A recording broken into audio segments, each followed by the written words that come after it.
How's it going, everybody? This is Alex, and this is my new channel called For the Love of Hoops. Today, I'm starting off with my first podcast, just trying to get my feet wet into this, and just gonna see how things are gonna go. I don't have everything set up yet, but I just want to get something out there, and there's just a couple of things, just a few things I want to talk about in this one, just quickly. First one being ZAZA Pachulia. I mean, there's lots to talk about this guy. Like he's been in the league for like 13 years or so, and I mean he's a veteran. He's played for a few different teams now. I think like the Bucks, Dallas, and now of course he's on the Warriors. And his name, I bring up his name because he's receiving a lot of heat for the whole thing with Kawhi Leonard. Kawhi obviously was dealing with an ankle injury, and it seemed like in Game One of the Western Conference Finals, he was playing through it. Like it just seemed like he accepted it and was just going to play through it.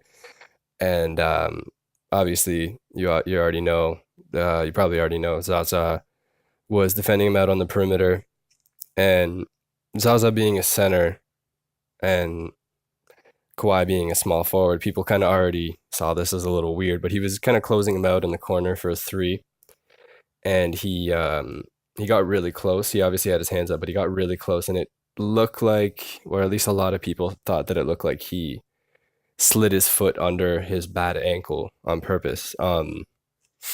Again, that's a lot of people's opinion. I don't know how easy that would be to do in the middle of a game with everything going so quickly, but you know, nonetheless, his foot was under his ankle and obviously his bad ankle, and Kawhi came down on it, re-injuring his ankle, and he hasn't actually played since.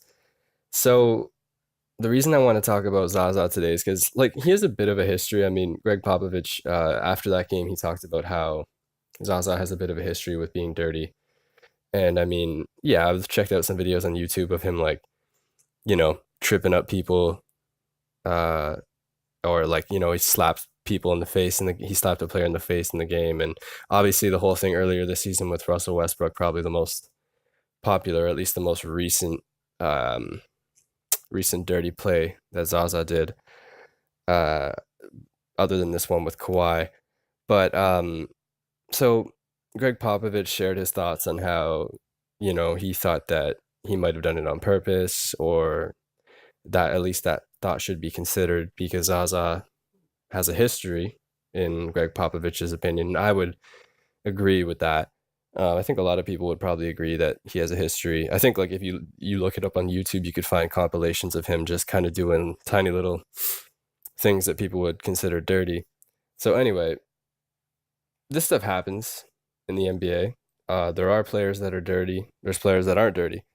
I think this move, like the one that Greg Popovich talks about, being outlawed, move, closing out a shooter, um, and putting your feet under him. I think that kind of brings back thoughts of Bruce Bowen, who another guy who was he was a good defender for his position, and he was definitely looked at as a dirty player. But what's funny is that he played for the Spurs. Um, his best years were with the Spurs, and obviously, he was looked upon as a good defender at that position. Very useful in the playoffs for Greg Popovich. But a lot of people have brought up the concept that the reason that move has been outlawed was because of Bruce Bowen, and because he would do that so much. So I don't know. That's a whole other topic. But today, what I just want to talk about briefly is Zaza. And I mean, I know how I feel about this player. I mean, he's not my favorite player in the league. He's not my least favorite player in the league. I wouldn't say I particularly like his game, or even it's probably fair to say that I don't like the fact that he has been, or at least has a bit of a history with being dirty. But with all that being said, after the whole Greg Popovich interview, where he talks about how he thought that Zaza did this on purpose, um, shortly after that, Zaza Pachulia deactivated his Instagram account, and a lot of people thought that maybe that was because of backlash. Maybe he was getting messages on Instagram or comments or whatever.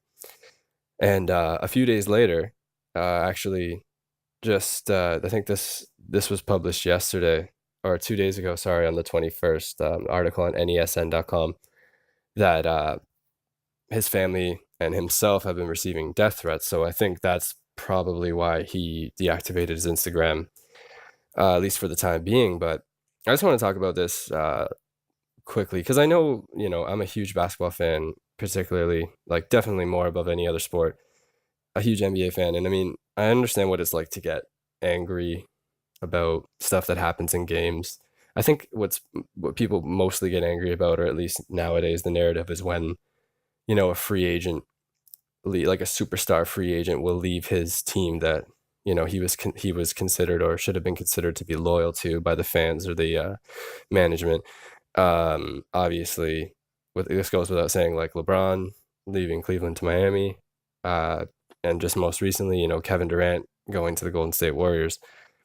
Um, so I definitely know what it's like to get upset. I mean, I'm a huge Toronto Raptors fan, and I think it goes without saying that if you know anything about the Toronto Raptors franchises, we've had a lot of pretty good players leave us. So I know what it's like to feel pretty bitter. I mean, that's completely different. I'm just using that example to talk about how bring up how I know how it's what it's like to be angry about something that happens in a game. If one of your favorite players gets injured, or in this case, I mean, Kawhi, an MVP candidate. Really, I think the only hope, well, the leading hope that San Antonio and their fans would have in their minds as any type of a chance against the Golden State Warriors. And obviously he goes down in game one. So people blame it on ZAZA. So a lot of people are upset, particularly in San Antonio. I mean, I heard I read an article the other day about how someone's trying to sue ZAZA for this. I don't know. That's not what I'm going to talk about today. But what I do want to talk about is how he received death threats. I mean, when I first heard that he received them, I guess I can kind of believe, I guess I can kind of understand that, like, not understand it, but believe it. I could see why it would happen because he's the individual that did it. People are upset at him, and he probably has some haters from even before this incident. But reading this article, I saw that it moved to his wife, and not only that, but the threats moved to more towards his two kids, and that just kind of I wanted to talk about that today because that made me think of how far are people willing to go, or how far will people go about being upset about something that happens in a basketball game. I mean, like I said, I know what it's like. I know what it's like to be angry at a player or to be angry at a situation. Um, However, I would never, personally, I'd never think about ushering death threats to somebody, a professional basketball player that I don't know, and let alone his wife and his children.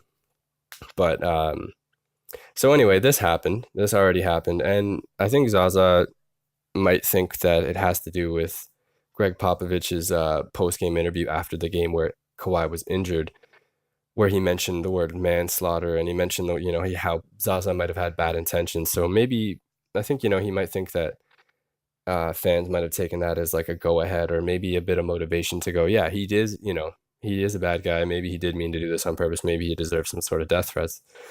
But anyway, I don't think anybody deserves death threats. Well, I mean, that's definitely, that's a different discussion, but I don't think anybody in this situation deserves death threats. He's a professional basketball player. He's doing his thing. Whether or not he did this on purpose, I don't know the answer. I mean, I'm not him, but I don't think he deserves death threats for this. Now, what it kind of goes further, again, being about his wife and his kids, but because Zaza, because of the way the world is today, in 2017, and the history, with what's gone on in different parts of the world with shootings and murders and school shootings, I think might have contributed to the fact that Zaza mentioned in an interview that they had security sent to his child's, like, the school that his kids go to, and they had them stand out front just to kind of monitor who's coming in and going out. And I just thought, like, at first that kind of really made me sad just to think about that. And then I thought, you know what, it's even more sad that it's a necessity in today's world that because of the history, because of what's going on in the world in various places, there's always a threat. There's always like I guess a bit of a worry that stuff like that might happen, which is very sad, especially when kids are involved in, schools and stuff like that. It's really touchy, and I think it's really like I'm saying, it's just sad that this happened to the guy. Like I don't think, like he said, I don't think, well, I don't think that Kawhi deserved to be injured. I don't think that anything like they deserve anything to happen, but I don't think that Zaza deserves this, or his wife or his kids, because his wife has nothing to do with that. His kids have nothing to do with that, and I just think morally, the fact that people would go that far, the fact that there's certain individuals that would get this angry about something like that, and get to the point where they want to usher threats, death threats to an NBA player and their wife and their kids. So I guess that's a bit of a dark topic to start off with, but I just that was one thing that was on my mind. I kind of wanted to talk about that in my first podcast. Um, I mean, I guess we'll move on to another thing I wanted to talk about, and I'm not going to spend too much time on this. I might talk about this more in the future on different pocket, like just do individual ones for this kind of stuff. But um, I'm I wanted to talk a little bit about the free agency in this year so far. I'm not going to get too into it just yet, but I want to talk about a few of the top players in this year's crop of players in the free agency. And like I said, like I mentioned before, I'm the Toronto Raptors fan, and I've watched plenty of good players, plenty of franchise players leave my favorite team for. Well, I guess in my situation, a lot of players leave Toronto because they think they could probably have more success other places. And in the past, that's probably true.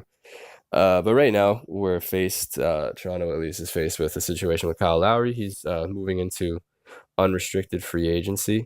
Um, and so it's the end of his last deal that was made by obviously Masai Ujiri, and which at the time a lot of people were questioned it, but I mean it's only 12 million a year, which can, in today's league that's really nothing, especially with the way that it's going up. It's going to be 12 million. I mean, it's considered less and less as the years go by. So he's due for a huge upgrade,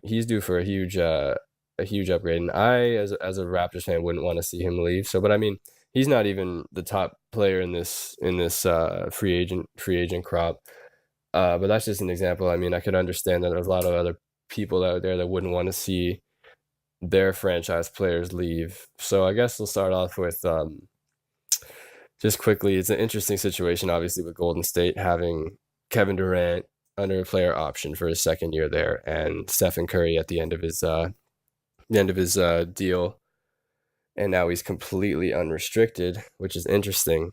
Um, so I think that they have four All Stars. They have a crazy team there, but I fail to see why all of them wouldn't want to come back to that team and actually just continue to build that franchise. Because I mean, they're young. They have a lot going for them. So I mean, I think obviously Kevin Durant's going to stay. He's just going to go into his second year. I think he's making 26.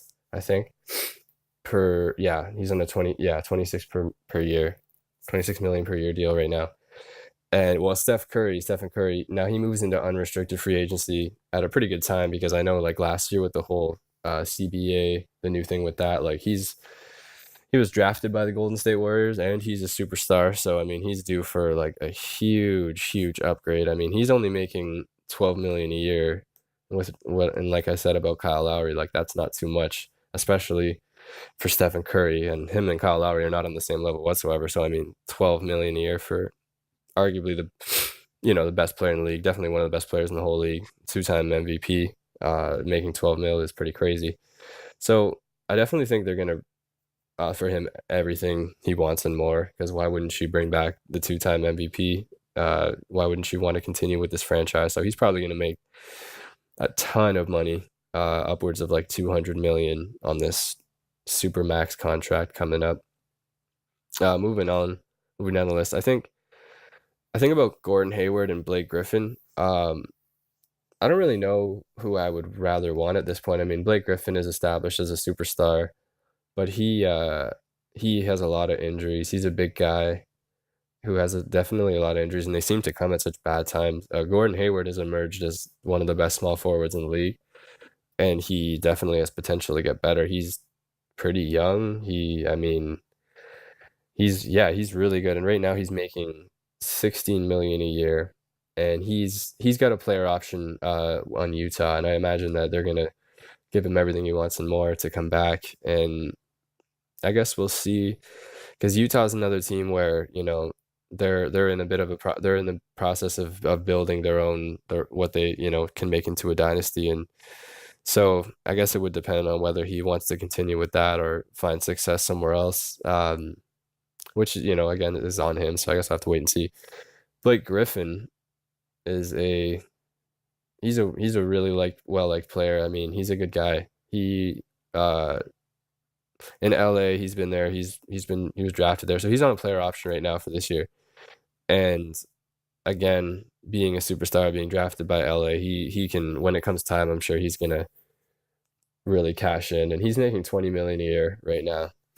And I think he's probably gonna opt out and get a huge deal. And he could stay with the Clippers if he really wants the money. He could again move, or he could move somewhere else and try to contend. So I guess we're gonna have to see what happens with the Clippers' big three there, because it looks like the window might be closing for them. Blake Griffin, Chris Paul, DeAndre Jordan, and of course their other guy, JJ Redick, who I think he's moved into unrestricted free agency too. But anyway, so moving on, Chris Paul, he's on a player option. He's a terrific point guard. It goes without saying. I don't know what's going to happen with him, but he's still going to be good for a few years. I know a lot of people want to see him go to San Antonio.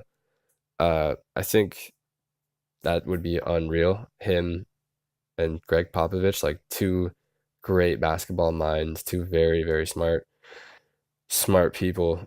So I mean, he also has a relationship with Doc Rivers, who's another good coach. So I guess we'll see what happens there. Kyle Lowry, I'm a little worried about this one because I'm obviously Raptors fan. He moves into unrestricted free agency. And although, he's getting older, he seems to be sometimes a bit inconsistent when it matters most. He definitely has issues. Well, I wouldn't say he has a ton of issues with injuries, but he's not a superstar, but what I think right now for Toronto is the best option moving forward. Signing him for that, giving him all that money, signing him up, and just trying to keep him as we develop the rest of our players here, and just try to find a proper backcourt situation as he gets older and maybe starts to decline. So I'm hoping he stays there. I mean, he might go to Philly. He's from Philly. And another player who might go to the Spurs, which would be, I think he under Greg Popovich would be really good. It'd be interesting to see. Moving on, Paul Millsap, a very dynamic power forward who can shoot. He's really good at his position. He's one of the best power forwards in the league right now. He's getting a bit older, but he's still good. I mean, he's making 20 million a year. And again, he may not be a superstar, but Atlanta loves him. I know they're gonna try to give him everything. Again, with the situation with the Raptors, I think he's probably the best option for them right now, just trying to keep him, because if they didn't have him, like the same thing with Toronto, if they didn't have Kyle Lowry, they'd probably be a lot more irrelevant than they are. Both, the Raptors and the Hawks are in the playoffs. The Hawks have been in the playoffs for a really long time, actually. A lot of years in a row. So I think that to continue that, they should probably keep him. I mean, they have Dwight Howard locked up. I don't really know what's going to happen with that, but I'm sure, with the emergence of Dennis Schroeder and the other players on that team, I think keeping Paul Millsap is probably the best move. I'm gonna finish really soon here, but there's just two more players I want to talk about. I'll probably do another one where I talk about more players in detail, but first one being Drew Holiday. Now he's on New Orleans, and they have a really interesting situation, obviously, with their two bigs. But they need a point guard, so he's an unrestricted free agent, and he's solid, 15 points a game, 7.3 assists a game. He's making 11 million a year, but I can guarantee you that anybody in New Orleans would rather like a Kyle Lowry or Chris Paul over Drew Holiday. Again, if you can't get those two, Drew wouldn't be a bad option, but I guess, we'll see if they want to either give him the money or if they want to go for a superstar. Anyway, lastly, Serge Ibaka, another unrestricted free agent. I was a little confused with the Serge and Terrence trade that Orlando made because it just seemed like they kind of, I don't know, they didn't really want too much for him, but in the long run, maybe Orlando thought that Serge was going to walk after the summer and they didn't want to end up with nothing. So I guess they have Terrence, and I think they have like a first round pick or a second round pick, and I don't remember. But anyway, Serge, again, another situation where the best option for his team, Toronto, would be to keep him. I don't know exactly what they're going to do with the money situation with offering Kyle Lowry all that money because they have his bird rights, trying to retain Serge Ibaka, to maybe create like a big three situation in Toronto. But Serge would be a great player to keep. I think with the emergence of like stretch fours in the league today, it seems like every power forward needs to have a shot on him, or even better with a 3-point shot. So much like Paul Millsap, Serge Ibaka can stretch the floor. I don't think he's as good as Paul Millsap at scoring or at rebounding, but he's a good shot blocker. He's a post presence that Toronto could use, and I think they should definitely keep him and try to see what they can do, moving forward as these veterans get older. Anyway, there's plenty more to talk about, but I'm going to end it here today. Just wanted to get something out there as I'm setting up everything here for this channel. So I just want to say thanks so much for checking out my new channel again. This is Alex, and this has been my first podcast on For the Love of Hoops. All right, take care, everybody.